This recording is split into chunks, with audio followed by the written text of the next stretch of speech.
สิฮอดมือเฮาก่อนสิฮอดวันของเฮาฉะนั้นก็สาธุการแด่พระเจ้าองค์เอกภูมิฤทธิ์พระองค์ผู้สถิตปกครองอยู่เมืองสวรรค์ฟ้าขณะขอวันท่านอมนมัสการพระเจ้าผู้ยิ่งใหญ่พระองค์ทรงเป็นที่ลบภัยแสนประเสริฐเลิศล้ำคุณคำใหญ่หลวงองค์พระคุณของพระเจ้าใหญ่กวงเหลือที่คณะนับทรัพย์ทั้งปวงในเพิ่งในพระองค์เจ้าไผกระตามคันในมาเศร้าสนดนไปบ่มีเบื่อมุขน้อยนี่เชื่อว่าพระเจ้าใหญ่ยิ่งจริงแท้แน่นอนคนเฮานี่ได้ทับควบเดือดร้อนไปตามโลกีพระองค์มีคำสอนให้เชื่อฟังพระองค์เว้าไผผู้มั่วเมาดื้อถือตนมาเป็นใหญ่ระวังเด้อระวังไผสิเกิดขึ้นมือบ่ดนบัดนี้มาเริ่มต้นความบาปของมนุษย์ในที่สุดคือความตายคามันให้จำไว้ไผผู้เอาเงินจ้างหรือทำบุญทำทานในอานิสงส์ยู่ทรงแต่ความบาปยังมั่นคงมันติดอยู่หนังและเนื้อเฮานั่นบ่หายเอาความตายเท่านั้นแหละพ่อใหญ่เป็นแนวจ้างเนาะฉะนั้นอยู่ในโลกเฮานี่พระคำของพระเจ้าได้เว้าถึงความตายตายอยู่สองอย่างทั้งตายทั้งเนื้อหนังและตายทั้งวิญญาณว่าสัจจะเนาะเมื่อฉะนั้นพระเยซูได้เข้ามาในโลกพระองค์จึงได้หาวิธีแก้หายาแก้ความตายเนาะแก้ได้แล้วเมื่อ 2,000 ปีที่แล้วพระเยซูได้เอาชนะความตายและฟื้นขึ้นมาและก็มีชีวิตอยู่ดังนั้นในมื้อนี้เฮาจึงจำเป็นจะต้องทำความเข้าใจเพื่อให้เกิดความสมซื่อยินดีดีใจนำผู้ล่วงลับไปง่วยที่ไปดีใจจะได้ง่วยที่ไปเสียใจมันเล่าเป็นหยังแต่เขาเล่าสิไปสวรรค์เนาะผู้เล่าสิไปอยู่สวรรค์นำพระเจ้าก็ดีใจแต่ตัวเนาะท่านเราโอ้ยผู้ไปนั่นที่ไปอยู่นรกว่าจะโดนอุกน้ำแล้วอันนี้เนาะยักษ์สิไปซอยจะได้ยักษ์สิแก้ไขจะไหนก็นั้น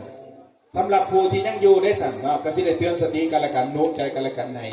ยังอยู่ในทางของพระเจ้าเพื่อว่าเฮาจะบ่ได้ถือปฏิเสธในวันสุดท้ายเนาะ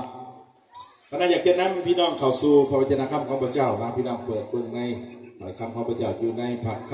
ำ1 โครินธ์เนาะพระคำ1 โครินธ์บทที่15บทที่15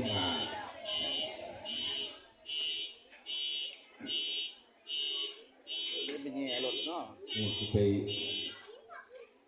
ในพระคำ1 โครินธ์บทที่15ข้อที่48ข้อ55เนาะ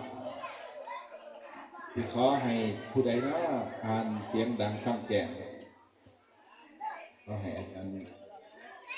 สบเนาะอ่านอีกก็ได้เนี่ยบทที่15ข้อ48ข้อ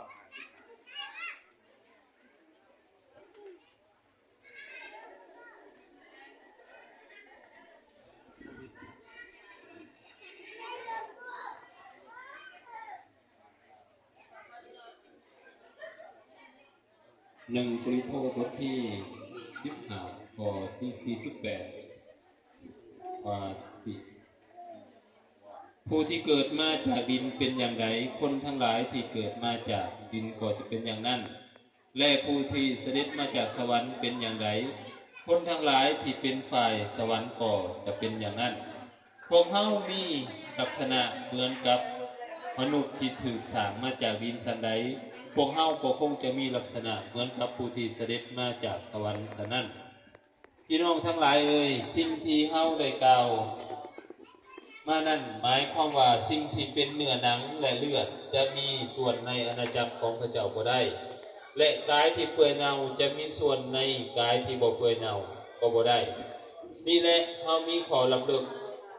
บอกพวกเจ้าว่าเฮาทั้งหลายจะล่วงลับไปก่อนทุกคนแต่เฮาทั้งหลายจะถูกเปลี่ยนแปลงใหม่หมดทุกคนในชั่วพริบตาเดียวในชั่วพริบตาเดียวเมื่อเป่าแก่ครั้งสุดท้ายนั้นด้วยว่าจะมี